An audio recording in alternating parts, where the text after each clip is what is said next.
एक एक चेहरे को पहचान लीजिए, याद कर लीजिए दोस्तों। बड़े अच्छे से ग्राफिक्स के तरीके से एनिमेटेड वे में आपको दिखा दे रहा हूं। ये वो लोग हैं जो आतंकियों को कवर फायर दे रहे हैं।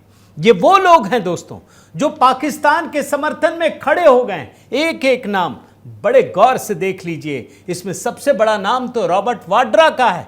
इसके अलावा विजय वडेट्टीवार महाराष्ट्र में कांग्रेस के विधायक, सारे आपको मंत्री विधायक या बड़े बड़े नेता मिलेंगे। चंद्र कुमार हिमाचल सरकार में, सैफुद्दीन सोज बड़े नेता हैं। इसके अलावा दोस्तों कर्नाटक सरकार के एक मंत्री हैं, तारिक अहमद कर्रा कांग्रेस के अध्यक्ष हैं। जम्मू कश्मीर में सिद्धारमैया, वो तो दोस्तों पाकिस्तान की टीवी में चर्चा के विषय बने हुए हैं। इसके अलावा शेख आमिर, अखिलेश यादव, नरेश टिकैत, राकेश टिकैत, नेहा सिंह राठौर, स्वामी शंकराचार्य महोदय भी हैं इसमें।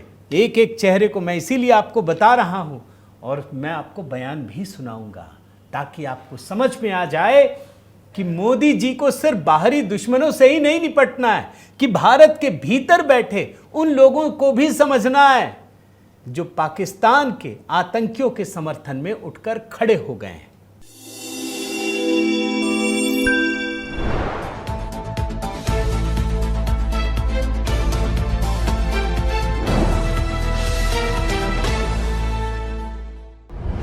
साथियों नमस्कार, मैं हरिश्चंद्र बंडवाल इस वीडियो में आप सभी का स्वागत करता हूं। दोस्तों आज मैं आपके सामने, बल्कि सही मायने में कहिए तो प्रधानमंत्री मोदी के लिए 16 सबूत एक साथ लेकर के आया हूं। ये सबूत इतने गंभीर हैं दोस्तों, इससे आपको पता चलेगा कि भारत के भीतर वो लोग कौन हैं जो दरअसल आतंकियों को, पाकिस्तान को कवर फायर देते हैं, जो भारत के भीतर बैठकर भारत के खिलाफ ही नैरेटिव तैयार करते हैं।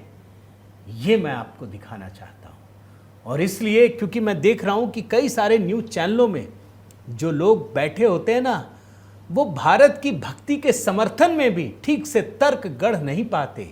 इसलिए मैंने बहुत ईमानदारी से एक एक रिसर्च करके जितने भी बयान हैं उन सबको इकट्ठा किया है और मैं बिना किसी भूमिका के आपके सामने रखता हूं। सबसे पहला नाम तो रॉबर्ट वाड्रा, गांधी परिवार के दामाद, प्रियंका वाड्रा के पति, राहुल गांधी के जीजा।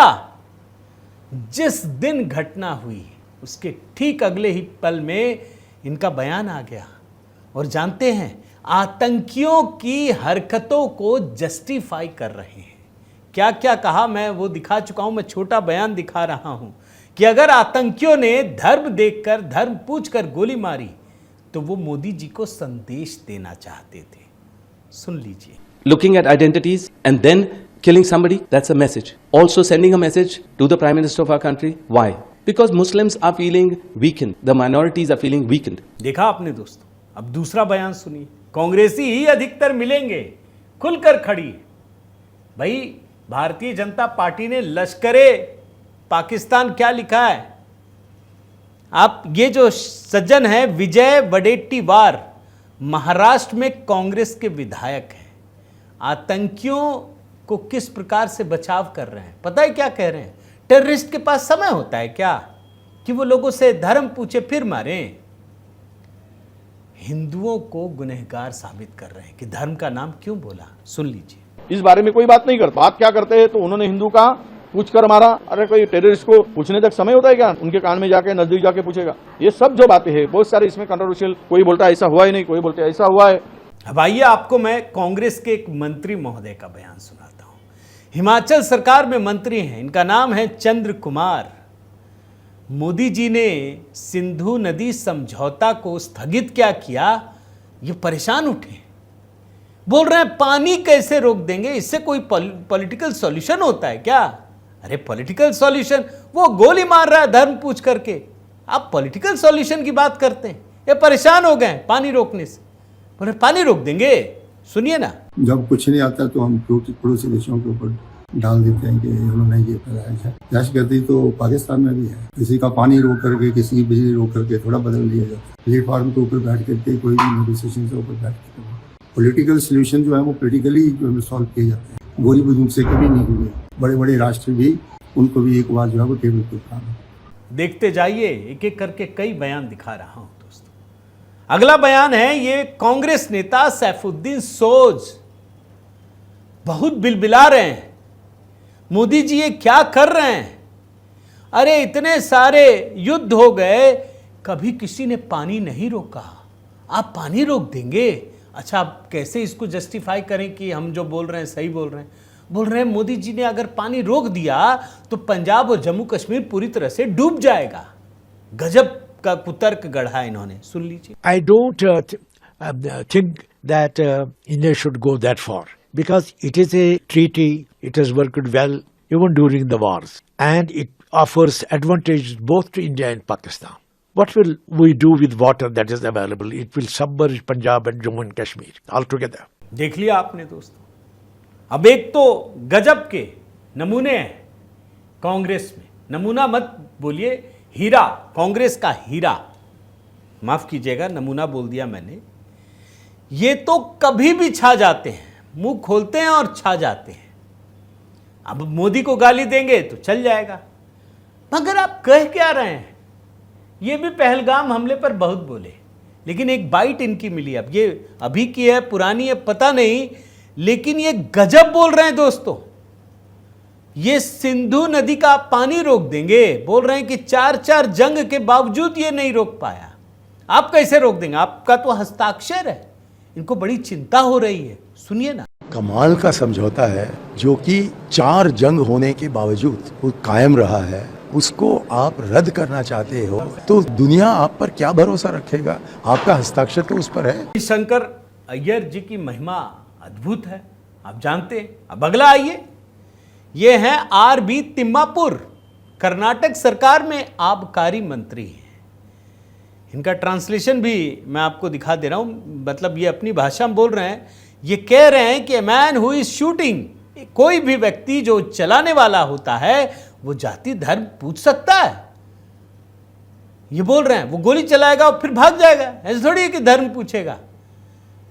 यानी ये कह रहे हैं कि जिन हिंदुओं ने ये बात कही कि धर्म पूछकर मारा गया वो झूठे। सुन लीजिए, कांग्रेस के मंत्री हैं ये। ಯಾರನ್ನೇ ಹೊಡೆದು ಓಡಿ ಹೋಗಿ ಜಾತಿ ಕೇಳ್ಕೊಂಡು ಹೊಡೆಯಕ್ಕಾಗುತ್ತೆ? ನೀನೇ ಪ್ರಾಕ್ಟಿಕಲ್ ಯೋಚನೆ ಮಾಡಿ, ಬಡ ಬಡ ಬಡ ಹೊಡಿತಾನೆ ಓಡಿ ಹೋಗ್ತಾನೆ, ನಿಂತ್ಕೊಂಡು ಕೇಳಿ ಹೊಡೆಯೋದು ವ್ಯವಧಾನ ಆಗಿರುತ್ತೆ। अब आपको एक और कांग्रेस के ही मंत्री हिमाचल सरकार में जगत सिंह नेगी, ये पता है किस लिए परेशान है? ये पाकिस्तानियों को बाहर भेजने से परेशान है। बहुत सारा पानी पर भी इन्होंने कहा, लेकिन पाकिस्तानियों को भारत से क्यों भेजा गया, इससे चिढ़ गए हैं। आप सुनिए, माथा पीट लेंगे। ये सब कांग्रेस के हीरे हैं, ये सुन लीजिए। तो समय तो बहुत हो गया, उसके बाद काफी पानी सिंध का भी पहुंच गया पाकिस्तान, पर अभी तक मौके पे कोई भी किसी किस्म की कार्रवाई नहीं हुई।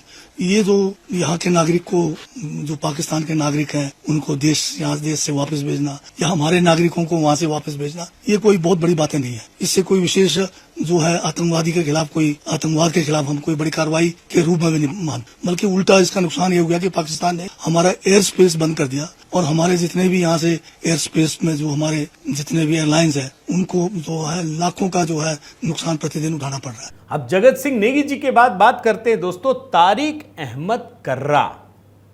ये कांग्रेस के जम्मू कश्मीर में अध्यक्ष हैं। इनको बड़ी चिंता सता रही है कि जंग मत करो। अरे जंग नहीं करेंगे फिर हमला कर देंगे। और यही लोग सवाल पूछते हैं कि भारत सरकार क्या करती है? भारत सरकार कर रही है, अब तो नेस्त नाबूद करने की तैयारी है। देख लीजिए, ये भी जंग से मना कर रहे हैं, मत जंग कीजिए। सुनिए। देखिए, कश्मीरी कोई भी जंग के हक में नहीं है, वो किसी भी किस्म की हॉस्टिलिटी के हक में नहीं है। अब एक बयान जो मैं दिखाने वाला हूं दोस्तों, वो दरअसल बयान ही दिखाता सिद्धारमैया, कर्नाटक के मुख्यमंत्री, लेकिन मुझे उससे भी इंटरेस्टिंग मसाला क्या न्यूज है, ये जियो टीवी का है। अब जियो टीवी में कर्नाटक के मुख्यमंत्री छाए हुए हैं और इनके बयान को कोट करके पाकिस्तान भारत पर हमला कर रहा है। कह रहा है कि भारत सरकार जो है वो युद्धोन्माद में फंसी हुई है, जबकि इनके मंत्री कह रहे हैं युद्ध मत करो, युद्ध कोई सॉल्यूशन नहीं है। अब आप कल्पना कीजिए दोस्तों कि अगर कांग्रेस के इतने बड़े बड़े लोग पाकिस्तान के सिर के आंखों पर हैं, मतलब पाकिस्तान की आंखों में हैं, बसे हुए, तो मामला तो गड़बड़ है ना। फिर तो ये सोचना पड़ेगा कि आप किधर खड़े हैं, इधर हैं या उधर हैं। आप देखिए, खुद सुनिए ना। भारत के अंदर से भी जंग के खिलाफ आवाजें उठना शुरू हो गई हैं। भारतीय रियासत कर्नाटक के वजीर आला सिद्धारामैया ने कहा है कि पाकिस्तान के साथ जंग की कोई जरूरत नहीं है। पहलगाम वाकया सिक्योरिटी की नाकामी है, वो पाकिस्तान के साथ किसी जंग के हक में नहीं है। जंग मुखालिफ बयान पर बीजेपी रहनुमाओं की जानिब से वजीर आला कर्नाटक को शदीद तनकीद का निशाना बनाया जा रहा है। अब ये सारा बयान सुनने के बाद दोस्तों मन में कभी कभी ये आता है कि यार ठीक है, जंग नहीं होनी चाहिए, लेकिन कुछ बयान तो ऐसे हैं जो कहते हैं ना कि पोटली के बंद जो चीज़ें होती हैं या पर्दा लगा होता है, उस पर्दे को भी हटा देता है। अब जैसे मैं आपको, ये शेख आमिर हैं कांग्रेस के प्रवक्ता, ये खुलकर कह रहे हैं हमको कोई टूरिज्म नहीं चाहिए, कोई तरक्की नहीं चाहिए। इनको इस बात से दिक्कत है कि जो हिंदू टूरिस्ट आते हैं वो नहीं आना चाहिए। बयान आपको सुनाता हूं, बड़े गौर से सुनिएगा, तब आपको समझ में आएगा कि भारत के भीतर बैठकर लोग किस प्रकार से भारत की ही जड़ खोद रहे हैं। सुन लीजिए। नहीं चाहिए टूरिज्म, नहीं चाहिए तरक्की, मैं आपको बोल रहा हूं, ना टूरिज्म चाहिए कश्मीरियों को, ना तरक्की चाहिए। देख लिया आपने। अब मैं आपको दोस्तों कांग्रेस से हट करके कुछ लोगों का दिखाता हूं, और इसमें सबसे नंबर 1 कौन है भाई? कांग्रेस तो मुसलमान वोट के लिए कुछ भी करने को तैयार है, ये तो दिख रहा है। उसको कोई लेना देना नहीं इस देश से, हिंदू संस्कृति से, सनातन धर्म से, किसी से लेना देना नहीं है, वो तो मिटाने पे तुले। दूसरा व्यक्ति अखिलेश यादव, वो किस हद तक चले गए हैं ये तो खैर तब भी पता चलता है जब राम भक्तों पर गोलियां चलाई थी इनकी पार्टी ने, और गर्व करते हैं उस बात पर। अखिलेश यादव तुरंत आतंकवादियों के बचाव में खड़े हो गए, बोले आतंकवादियों का कोई धर्म नहीं होता। अरे भाई, जो धर्म पूछ करके गोली मार रहा है, आप उसको भी क्या कवर फायर दे रहे हैं? सुन लीजिए। आतंकवादियों का कोई धर्म नहीं होता, आतंकवादी किसी धर्म के नहीं होते। उनका मुख्य मकसद यही है कि डर पैदा करना, टेरर पैदा करना और देश और प्रदेश का कारोबार को रोकना, वहां के लोगों को तकलीफ पहुंचाना। अब अखिलेश यादव के बाद एक नरेश टिकैत है। इनको पानी रोकने के सरकार के फैसले से बड़ी परेशानी हो गई है। हालांकि मैंने बाद में देखा कि जो किसान लोग हैं ना, वो इन्हीं का विरोध कर रहे हैं, मगर ये तो बड़े आदमी है। नरेश टिकैत, सुन लीजिए। एक समझौता हो रहा पहला, तो उसमें तो गलत निर्णय है उसका, तो जो समझौता है वो तो लागू रहना चाहिए, हम उसके पक्ष में नहीं। और नरेश टिकैत ही नहीं दोस्तों, राकेश टिकैत बक्कल उतारते थे यहाँ पे बैठ के। जाइए ना, काहे नहीं कश्मीर जाते हैं बक्कल उतारने? पाकिस्तान जाइए, बक्कल उतारिए। बड़ा एकदम से आप बक्कल उतारने के लिए यहाँ बोलते थे ना, क्यों? जब हिंदुओं को पूछ पूछ कर गोली मारी जाती है। लेकिन अफसोस दोस्तों, वो हिंदू पीड़ितों का क्या मतलब हौसला अफजाई करेंगे? उनकी क्या, उनके बारे में 2 शब्द क्या बोलेंगे? इनको तो भारत सरकार पर ही सवाल खड़े कर रहे हैं, या आतंकवादियों को कवर फायर करने के लिए कि इससे किसको लाभ हुआ होगा? बयान सुनिए। इस घटना से किसको लाभ हुआ है और किसको नुकसान हुआ है? क्या कोई कश्मीर के लोग अपने यहाँ पे घटना करके आबाद होंगे? अब एक बयान सुनाता हूं दोस्तों। खुद को कहती है ये मैडम लोक गायिका, लेकिन ये गायिका नहीं है, ये प्योर पॉलिटिकल कंटेंट बनाती है, दिक्कत नहीं है। लेकिन इस आतंकवादी हमले में भी ये पाकिस्तान में जाकर सुर्खियां बन गई। इस पर तो एक अलग से वीडियो बनाया, अगर नहीं देखा हो तो देखिएगा, उनका भी बयान शामिल कर देता हूं, देखिए। एक फोन कॉल से दूसरे देशों की वॉर रुकवाने वाले पॉपो अपने देश में आतंकवादी हमला नहीं रुकवा पाए। देख लिया आपने। इन पर बहुत लंबा चौड़ा वीडियो बनाया, जरूर देख लीजिएगा, एक आध दिन पीछे जाइएगा, मिल जाएगा इन्हीं के नाम से। लेकिन एक बयान सुनाते हुए मुझे बहुत दुख होता है दोस्तों। ये हैं स्वामी अविमुक्तेश्वरा नंद सरस्वती। ये कहने के लिए तो हिंदुओं के शंकराचार्य हैं, लेकिन अगर असल में देखें तो हिंदुओं के लिए इस व्यक्ति का बोलना, कहना, सुनना बहुत ही दुर्भाग्यजनक है। कभी भी हिंदुओं के लिए ये व्यक्ति खड़ा नहीं हुए, कभी नहीं। कोई भी मुद्दा, बंगाल का उठा लीजिए, यहाँ उठा लीजिए, कोई भी उठा लीजिए, सिर्फ एक एजेंडा है, भाजपा के खिलाफ चलाना। अरे छोड़ दीजिए, काहे आप ऐसी जगह पे बैठे हैं जहाँ लगता तो है कि हिंदुओं के लिए है, लेकिन हिंदुओं को ही नुकसान पहुँचाते हैं। इस पहलगाम हमले में आप सोचिए, नाम पूछकर कलमा पढ़वाने के बाद पैंट खोलकर मारा गया, उसके बाद उसके बचाव में उतर आए हैं। बोल रहे आपको कैसे पता चल गया? पाकिस्तान से आया था। पाकिस्तान वाले बोल रहे हैं कि हाँ गलती हो गई। ये बोल रहे हैं कि कैसे आपको पता चल गया। और इतना ही नहीं दोस्तों, पाकिस्तान के लिए मोदी सरकार ने पानी रोकने का फैसला क्या किया, ये बुरी तरह से बिलबिला गए। सुनिए ना। अरे भाई, पाकिस्तान की धरती से आए थे, इतनी जल्दी कैसे पता चल गया आपको? और अगर इतनी जल्दी आपको पता चल जाता है तो घटना के पहले क्यों नहीं पता चल गया? हमारे घर में कोई घटना होती है तो हम सबसे पहले किसको पकड़ेंगे? सबसे पहले तो चौकीदार को पकड़ेंगे ना, कि तुम कहाँ थे, क्यों ये घटना हो गई तुम्हारे रहते हुए, किस लिए तुमको रखा था। लेकिन यहाँ नहीं ऐसा हो रहा है। यहाँ जो है कहते तो हैं कि हम चौकीदार हैं, लेकिन चौकीदारी अगर की गई होती, हाँ चौकीदार अगर अपने काम में पक्का होता है तो उसके ऊपर आक्रमण करके उसको कोई मार दे, लेकिन फिर कहा जाता है कि इस चौकीदार ने अपना निभाया। यहाँ तो कुछ पता ही नहीं, कोई लड़ा ही नहीं उनसे, किसी ने उनको रोकने की कोशिश ही कहीं नहीं की। वो आए, घटना की, आराम से चले गए, कहीं पर उनको कोई बाधा नहीं है। कहाँ है चौकीदार? और चौकीदार के बारे में चर्चा ही नहीं हो रही। अब कह रहे हैं हम उनको सबक सिखा देंगे, हम ये कर देंगे, हम वो कर देंगे। पाकिस्तान की धरती से आए थे। अरे भाई, पाकिस्तान की धरती से आए थे, इतनी जल्दी कैसे पता चल गया आपको? और अगर इतनी जल्दी आपको पता चल जाता है तो घटना के पहले क्यों नहीं पता चल गया? और दूसरी बात यह है कि अगर पाकिस्तान से आए तो पाकिस्तान के खिलाफ अच्छी तगड़ी कार्रवाई करिए। और आखिर में एक बयान सुनाता हूं दोस्तों। ये जनाब हैं आगा सैयद रुहल्लाह मेहदी। ये श्रीनगर से नेशनल कॉन्फ्रेंस के सांसद हैं। कांग्रेस के साथ बड़ा मजबूत गठबंधन है दोनों का, समझ रहे हैं ना। उस गठबंधन में ये आदमी जानते क्या कह रहे हैं? जो टूरिस्ट जाते हैं ना जम्मू कश्मीर में, ये बोलते हैं ये टूरिज्म नहीं है, ये कल्चरल इन्वेजन है। सरकार को निश्चित रूप से इनके खिलाफ कार्रवाई करनी चाहिए। भाई, जो ये भड़का रहे हैं सांसद, उसी से तो लोग भड़के होंगे। दोषी सिर्फ वो नहीं है जो गोली चलाता है, दोषी वो भी है जो गोली चलाने के लिए भड़काता है। बयान सुनिए। ये जो चल रहा है इस वक्त, जिसे टूरिज्म कहते हैं, ये टूरिज्म नहीं है मेरी नज़र में ये कल्चरल इन्वेजन हो रहा है, by purpose and by design. मैं तो यही कहूँगा दोस्तों, ये पहली बार है जब आतंकवादियों ने चुन चुन करके हिंदुओं को, टूरिस्टों को गोली मारी है।